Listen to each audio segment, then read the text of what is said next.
6 डिसेंबर 1956ला वार गुरुवार या देशाचे विधाते, या भारत देशाला गौरवशाली इतिहास अर्पण करणारे भारतीय राज्यघटनेचे शिल्पकार, प्रज्ञासूर्य, विश्वरत्न, बोधिसत्व डॉक्टर बाबासाहेब आंबेडकर यांचे महापरिनिर्वाण. दीनदुबळ्या सर्व मानवजातीचे उद्धारक आपल्यातून निघून गेले. त्यांनी डोळे मिटले तेव्हा करोडोंच्या डोळ्यातून पाणी घडाघडा वाहू लागले. 5 डिसेंबर रोजी नानकचंद रत्तू 5:30ला आला. त्यावेळी बाबासाहेबाचा चेहरा म्लान झालेला होता व ते अस्वस्थ असलेले त्यांना दिसले. बाबासाहेब तेथेच थोडा वेळ डोळे मिटून बसून राहिले आणि हळू आवाजात बुद्धम शरणम गच्छामी त्रिशरण म्हणू लागले. नंतर त्यांनी नानकचंदला बुद्ध गीत हे रेकॉर्ड लावायला सांगितली व त्या गीतांबरोबर आपणही गुणगुणू लागले. नोकराने जेवणास यायला सांगितले तेव्हा जेवणाची इच्छा नाही म्हणाले. नानकचंदच्या आग्रहाला मान देऊन ते जेवणास उठले. इच्छा नसतानाही 2 घास खाल्ले व परत हॉलमध्ये येऊन बसले. नानकचंदला सांगितले की डोक्याला मसाज कर. त्यांनी तो मसाज केला. मसाज संपल्यावर ते परत हॉलमध्ये येऊन बसले. नानकचंदजवळ दिलेले पुस्तकं बाजूच्या टेबलावर होते. त्या टेबलावर त्या पुस्तकांशिवाय काही ग्रंथाची टाईप मजकूर केलेला ढीग पडलेला होता. बाबासाहेबांनी बुद्ध अँड हिज धम्म नानकचंद रत्तूला टाईप करायला सांगितले.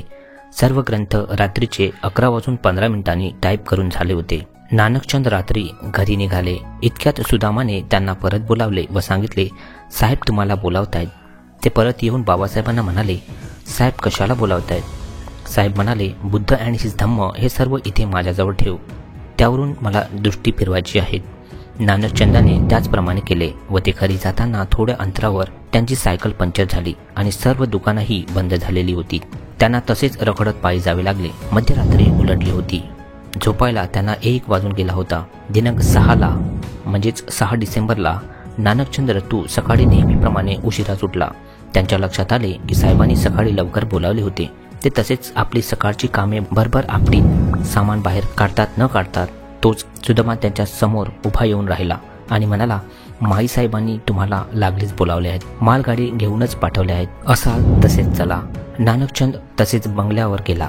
माईसाहेबांनी त्यांना बाबासाहेबांच्या बिछाण्याजवळ नेले.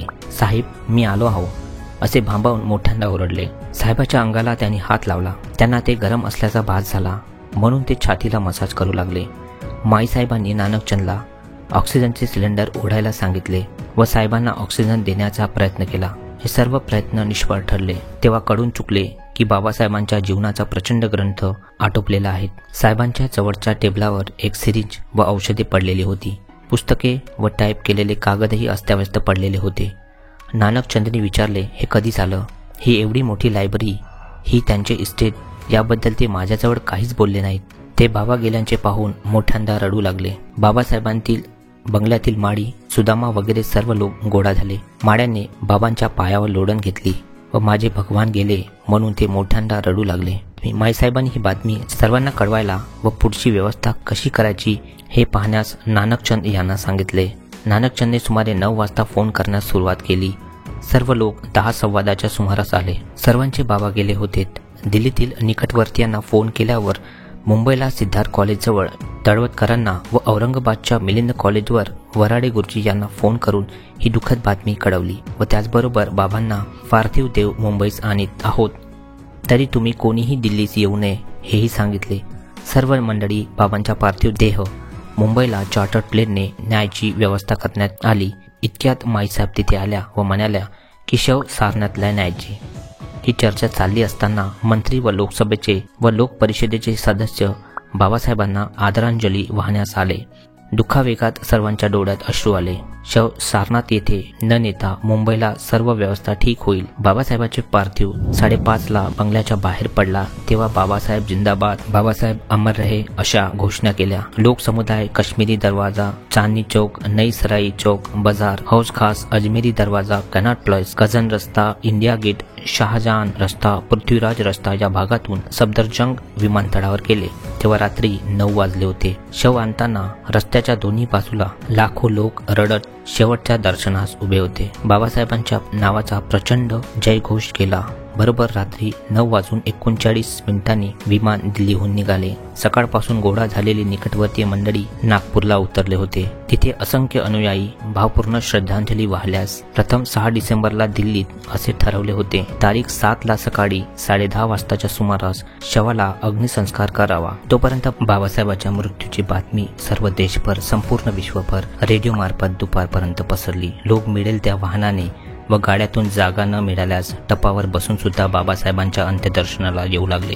मुंबईच्या सांताक्रूझ विमानतळावरही प्रचंड लोकसमुदाय हजर होता. तेथून बाबासाहेबांचा पार्थिव देह दादरच्या त्यांच्या लाडक्या राजगृहात आणला. त्यांचा लाडका मुलगा यशवंत व मुकुंद आंबेडकर तबक्यात मेणबत्त्या घेऊन आले होते. दर्शनार्थी लोकांची एवढी लांब रांग होती की संबंध हिंदू कॉलनीला वेढा पडला होता. हिंदू कॉलनीतील लोकांनी आपल्या वस्तीतील ज्ञानियाचा राजा गेला असे म्हणाले होते. त्यांच्या दर्शनासाठी 3 ते 4 तास उभे राहावे लागले. मुंगीच्या पावलाने लोक पुढे सरकत होते.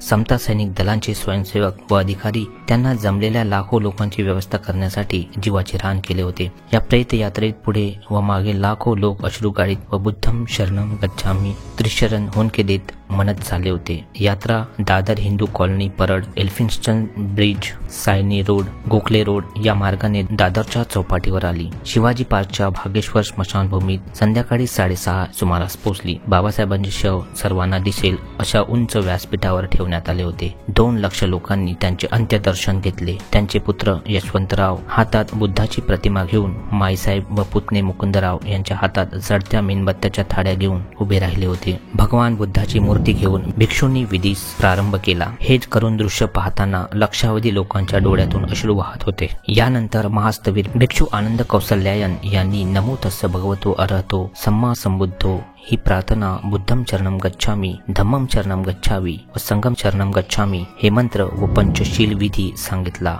16 तारखेस लाखो लोकांनी धम्मदीक्षा घेण्यासाठी इथे येणार होते.